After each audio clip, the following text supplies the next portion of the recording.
बहुत बहुत स्वागत है। मेरा नाम रुबिका लियाकत है और इस वक्त आप भोपाल की मशहूर झील मेरे पीछे देख रहे हैं। भोपाल वो शहर जिसे सिटी ऑफ लेक्स भी कहा जाता है, झीलों की नगरी कहा जाता है। राजा भोज को हर चलने वाला आदमी यहाँ भोपाल में जानता है, लेकिन यहाँ 2024 में लोकसभा चुनावों को लेकर भोपाल और भोपाल के मध्य प्रदेश का जहाँ ये बसता है, क्या मिजाज रहेगा, यही जानने के लिए हम आप पहुंचे हैं मध्य प्रदेश में। आज बकायदा मध्य प्रदेश के सरदार यानी कि चीफ मिनिस्टर मोहन यादव से भी हमारी एक्सक्लूसिव बातचीत हुई है और वो भी कार में जब बैठे सरकार तो कौन कौन सी बातें कही हैं, कौन कौन सी वो बातें हैं जो वाकई हेडलाइंस बनी हैं, ये भी आप आगे देखने वाले हैं। लेकिन आज मसला यहाँ भोपाल से किसी बात को लेकर गूंज रहा है तो वो यही है कि उत्तर प्रदेश में सलमान खुर्शीद की भतीजी किस तरीके के दावे करती नजर आ रही है। क्या वो उकसाने की राजनीति कर रही है? ये इसलिए कहा गया क्योंकि जिस मंच पर वो मौजूद थी वो उस मंच से गुस्सा कर रही थी उन मुसलमानों पर जिन्होंने बीजेपी की वहां पर रैली कराई। वो गुस्सा कर रही थी उन मुसलमानों पर जो अलावा कांग्रेस के किसी और को वोट कर रहे हैं, और इसीलिए उन्होंने उस शब्द का इस्तेमाल किया कि चुपचाप से वोट जिहाद कीजिए। आज इसी पर गूंज हो जाना जरूरी है। सारे खास मेहमान हमारे साथ जुड़ चुके हैं। पहले ये छोटी सी रिपोर्ट मैं आपको दिखाना चाहती हूँ यहाँ भोपाल की नगरी से, और उसके बाद सारे खास मेहमानों से आपका परिचय। वार पलटवार, आरोप प्रत्यारोप और आरक्षण पर चुनावी तापमान पहले ही गर्म था।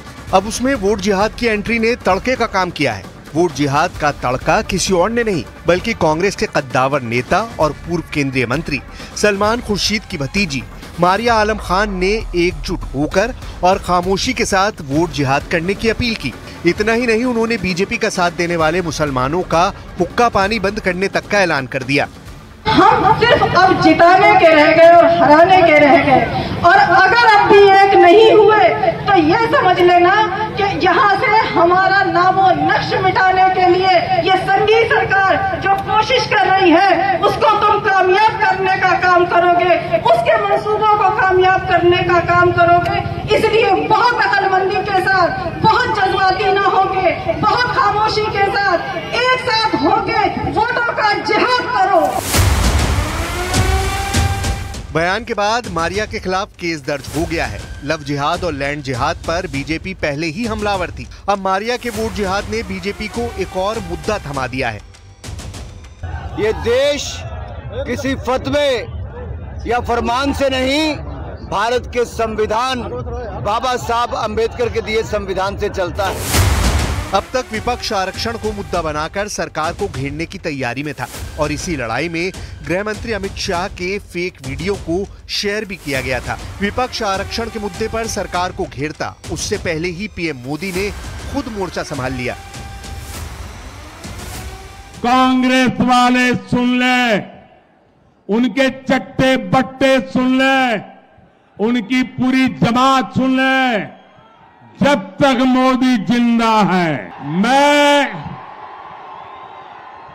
दलितों का आरक्षण, आदिवासियों का आरक्षण, ओबीसी का आरक्षण, मुसलमानों को धर्म के आधार पर नहीं देने दूंगा।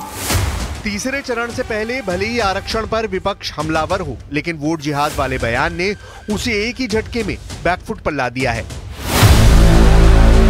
ऐसे में सवाल है कि क्या आरक्षण पर घिरा विपक्ष वोट जिहाद का मुद्दा जानबूझकर लाया?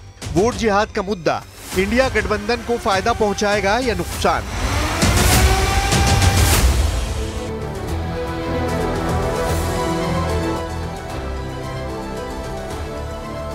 और इस वक्त हमारे साथ बातचीत करने के लिए जो खास मेहमानों को आमंत्रित किया गया है उनसे आपका तारुफ करवा देती हूँ। हमारे साथ के शर्मा साहब, भारतीय जनता पार्टी के राष्ट्रीय प्रवक्ता, अब से कुछ ही देर में जुड़ने वाले हैं। हमारे साथ समाजवादी पार्टी के डॉक्टर अजीज खान साहब जुड़ रहे हैं। समाजवादी पार्टी का जिक्र इसलिए क्योंकि मत भूलिए उत्तर प्रदेश में इंडिया गठबंधन जो है वो मजबूती से चुनाव लड़ रहा है और